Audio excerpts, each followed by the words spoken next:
السلام علیکم مائی YouTube family, تو کیسے ہیں آپ سب؟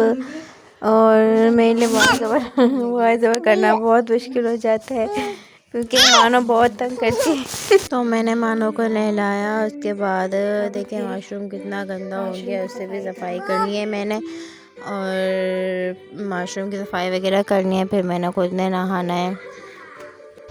تو مانو کو میں نے نہلایا، اس کے بعد اسے کمرے میں لے کے جا رہی ہوں۔ کمرہ کباڑ ہوا ہوا ہے سارا، یہ سارا یہی پھیلاتی ہے، دن میں 10 بار سمیٹو اور یہ پھیلا دیتی ہے۔ بچوں کا تو یہی ہوتا ہے نا، کھیلنا پھیلانا،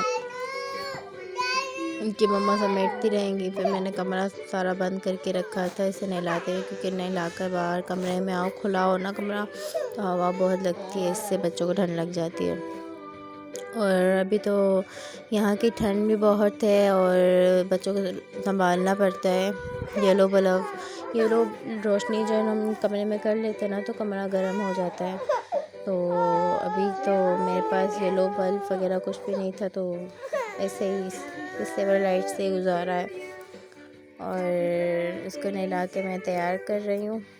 مجھے نا آپ لوگوں کے ساتھ سیزر والوں کے لیے، جیسے سیزر کرواتی ہیں لیڈیز، ان کے لیے میرے پاس کچھ ایڈوائسز ہیں، آپ سے کچھ سوال کرنے ہیں، تو میں اس پر ویڈیو بناؤں گی انشاءاللہ۔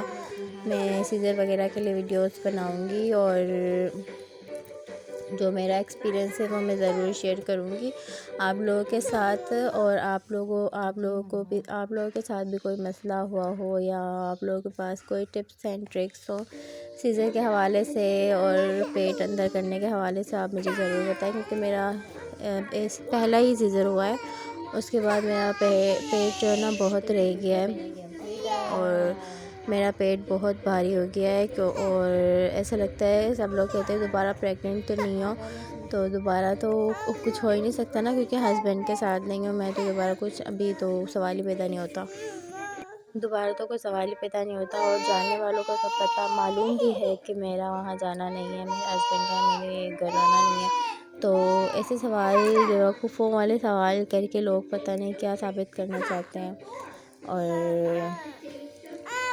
دیکھو مانو بھی تیار ہو گئی ہے، مانو کو تیار کر کے پھر مجھے کمرے کی صفائی کرنی ہے، کمرے کی صفائی وغیرہ کرنی ہے۔ اس کے بعد مجھے سلائی سینٹر وغیرہ جانا ہوتا ہے، تو اس کی مجھے تیاری کرنی ہوتی ہے، وہاں سے آتے ہوئے مجھے 4 بج جاتے ہیں، تو وہاں سے آ کے شام کے کھانے کی تیاری کرنی سسٹر کے ساتھ، تو میرا سارا دن ایسا ہی نکل جاتا ہے۔ اور ویڈیوز وغیرہ بنانے کے لیے مجھے بہت ہی کم ٹائم ملتا ہے، اس لیے میرا ولاگس کبھی 3-4 دن کا ہو جاتا ہے ولاگ میرا، اور ڈیلی ولاگز میں اپلوڈ نہیں کرتی ہوں۔ اور ولاگنگ میں نے اس لیے شروع کی کیونکہ کل کو میرے پاس مانو کی یادیں ہوں گی کہ چھوٹی سی مانو تھی، میں نے کتنے اسٹرگل کی، میں نے اکیلے اپنی بیٹی کو کیسے پالا، بے شک میرے پاپا ہیں، میرے بھائیوں نے میرا سپورٹ کیا ہے، مجھے سپورٹ دیا ہے کہ میں اپنی بیٹی کو پال سکوں، مجھے کوئی ٹینشن نہیں ہوتی ہے اس کی چیزوں کے بارے میں، لیکن کب تک بندہ مانگتا ہے، دوسرے لوگ جو ہیں، چاہے نانا ہے، ماموں ہیں، وہ لوگ نا ضروریات پوری کر سکتے ہیں لیکن خواہشات پوری نہیں کر سکتے۔ اللہ پاک مانو کے پاپا کو جلد سے جلد مجھ سے ملا دے، اور وہ ہمارے ساتھ اچھا ہو جائے، تو ہماری زندگی بھی اچھی ہو جائے۔ ہر عورت کی خواہش ہوتی ہے کہ وہ اپنے ہسبینڈ کے ساتھ رہے، اور ہسبینڈ بھی عزت کرنے والا ہونا چاہیے، ایسا نہیں نا جس کے پاس آپ کو تحفظ نہ محسوس ہو اور جو آپ کو عزت نہ دلا سکے، تو پھر فائدہ نہیں ہے اس رشتے کا، نہ جس میں بھروسہ ہو، نہ عزت ہو، نہ تحفظ ہو، تو پھر وہ میاں کیسا، وہ شوہر کیسا، جو آپ کو رہنے کے لیے چھت نہیں دے سکتا، جو آپ کو رہنے کے لیے سائبان نہیں بن سکتا آپ کا، تو پھر کیسا رشتہ ہے وہ؟ تو